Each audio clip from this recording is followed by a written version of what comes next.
హాయ్ అండి. Good morning. అందరూ ఎలా ఉన్నారు? మేమైతే చాలా బాగున్నామండి. మీరందరూ కూడా బాగుండాలని కోరుకుంటున్నాను. ముందుగా వచ్చేసి రాఖీ పండుగ శుభాకాంక్షలండి ప్రతి ఒక్కరికి. నా డే అనేది ఇలా ఉంది. మార్నింగ్ అయితే చాలా ఎండ కొడుతుంది కదా, స్టార్టింగే.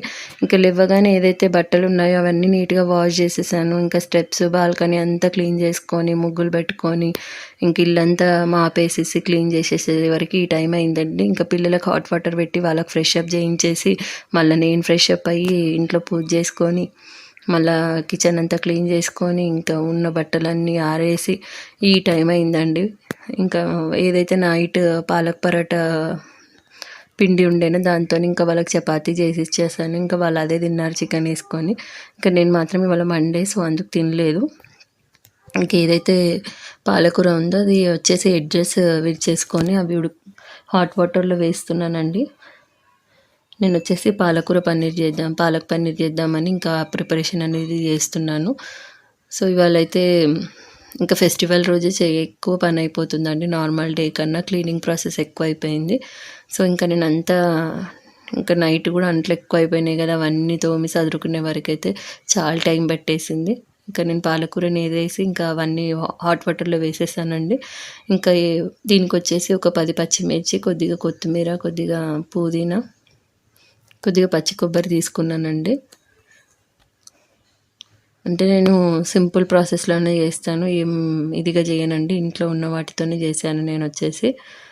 ఇంకా నేను ఏదైతే ఉందో అది పాలకూర కొద్దిగా బాయిల్ కాగానే తీసేసి ఇంకా నేను కావాల్సిన ఇంగ్రీడియంట్స్ ఫ్రై చేసుకుంటున్నాను. నా దగ్గర వచ్చేసి కాజు అవైలబిలిటీ లేదు, సో కాజు వేస్తే బాగుంటుంది. సో దానికి ప్లేస్ నేను పల్లీలు వేసాను, ఒక స్పూన్ జీలకర్ర, 2 లవంగాలు, ఒక చిన్న పట్టా ముక్క, ఒక ఇలాచి, ఒక 1/2 టేబుల్ స్పూన్ అంత సాజీరా, అందులోనే పచ్చి కొబ్బరి కొద్దిగా వేసానండి. ఇవి వచ్చేసి కొద్దిగా ఫ్రై అనేది అయ్యేంత వరకు పెట్టాను. ఇంకా చల్లగైనాక పౌడర్ చేసుకోవాలి. దీనికి వచ్చేసి నేను అంత లోపల ఏదైతే పాలకూర ఉందో అది స్ట్రైనర్లో వేసుకొని చన్నీళ్ళు వేసేసి పక్కకు పెట్టేసుకున్నానండి. ఇంకా ముందుగా దీనికి వచ్చేసి నేను మసాలా ఏదైతే ఉందో అది పట్టాలి. అంత లోపల ఇంకా నేను పన్నీర్ని కూడా పీసెస్ లాగా కట్ చేద్దామని కట్ చేసుకున్నాను.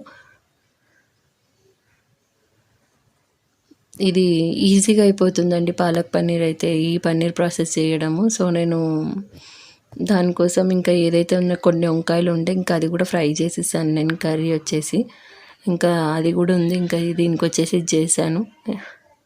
ఫస్ట్ ఇంకా ప్యాన్ పెట్టుకొని కొద్దిగా ఆయిల్ వేసి పన్నీర్ పీసెస్ ఏవైతే ఉన్నాయో అవి క్యూబ్స్ లాగా కట్ చేసుకున్నానండి. దానిలో కొద్దిగా పసుపు వేసేసి ఇవి నార్మల్గా ఇట్లా ఫ్రై చేసినట్టు చేస్తాను. సో అది ఫ్రై అయ్యే లోపల నేను వచ్చేసి దీనికి మసాలా పేస్ట్ అనేది చేసుకుంటున్నానండి. ఒక మిక్సీ జార్లోకి తీసుకొని అవి ఏవైతే ఇంగ్రీడియంట్స్ ఉన్నాయో అవన్నీ వేసేసుకొని కొంచెం పౌడర్ అనేది అయిన తర్వాత అందులో ఒక 5 వెల్లుల్లి రెబ్బలు వేసానండి. ఇంకా పాలకూర ఏదైతే ఉందో వాటర్ పిండేసి అది కూడా వేసుకున్నాను. కొద్దిగా కొత్తిమీర, పచ్చిమిర్చి, పుదీనా, కొద్దిగా కరివేపాకు వేసేసి ఇంకా అందులో ఈ పన్నీర్ పీసెస్ అనేది ఇలా ఫ్రై అయితే సరిపోతుంది. అందులో ఒక పెద్ద ఆనియన్ కూడా వేసేసి అది పేస్ట్ లాగా చేసుకున్నానండి. ఇంకా అంత లోపల నాకు వచ్చేసి పన్నీర్ ఫ్రై అయిపోయింది. ఇంకా తీసి పక్కకు పెట్టుకొని అదే ప్యాన్లో ఇంకో 2 టేబుల్ స్పూన్ అంత ఆయిల్ తీసుకున్నాను. ఆయిల్ కొద్దిగా హీట్ అనేది అయిన తర్వాత ఇక్కడ వచ్చేసి నేను పోపు దినుసులు కొద్దిగా, అది ఆప్షనల్ అండి, వేస్తే వేయండి లేకుంటే లేదు. సో నేను మాత్రం వేసాను. కొద్దిగా పోపు దినుసులు వేసేసి ఇంక కొద్దిగా కరివేపాకు పోపులో వేసేసానండి. వేసేసి ఇంక ఏదైతే పేస్ట్ చేసామో అది అందులోకి వేసుకొని పచ్చివాసన పోయేంత వరకు ఫ్రై అనేది చేసుకోవాలి. చాలా వెరైటీస్ ఇలా పాలక్ పన్నీర్ అనేది ఒక్కొక్కరు ఒక్కొక్క ప్రాసెస్లో చేస్తారు. నేను మాత్రం ఇప్పుడు ఉన్న ఆప్షన్ని బట్టి నేను ఇలా చేశాను. అందులో 3/4 టీ స్పూన్ అంత పసుపు వేసి నూనెలో బాగా నూనె పైకి తేలేంత వరకు పాలకూరని మగ్గనివ్వాలండి. వచ్చేసి ఇంకా పేస్ట్ అనేది బాయిలింగ్కి పెట్టేశాను నేను.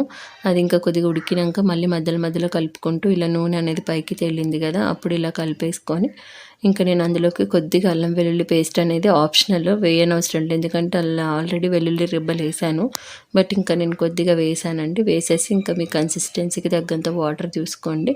నాకు మరీ థిక్గా అనిపించింది, సో అందుకు నేను కొద్దిగా వాటర్ అనేది యాడ్ చేసుకున్నాను. కొద్దిగా అందులోనే ఇప్పుడు టేస్ట్కి తగ్గంత ఆల్రెడీ నేను మిక్సీ చేసేటప్పుడు వేసానండి.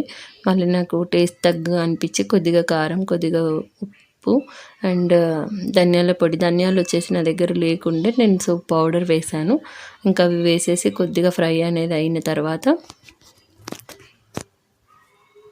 అది పచ్చి వాసన పోయేంత వరకు ఇప్పుడే వేసాం కదా, సో అది కుక్ అనేది అవ్వాలండి. ఇంకా అది అలా కుక్క బాయిల్ అయ్యి ఇట్లా బబుల్స్ లాగా వచ్చాయి కదా, ఆ టైంలో వచ్చేసి నేను క్రీమ్ కానీ పెరుగు కానీ మీ ఇష్టం, ఆప్షనల్, మీ దగ్గర ఏది ఉంటే అది వేసుకోండి. వేసేసి ఒక 2 టేబుల్ స్పూన్ వేసేసి ఇంకా అది కొద్దిగా ఫ్రై అనేది అయిన తర్వాత ముందుగా ఫ్రై చేసుకున్న పన్నీర్ పీసెస్ని అందులో వేసేసి కొద్దిగా బాయిల్ అనేది అవ్వనివ్వాలండి.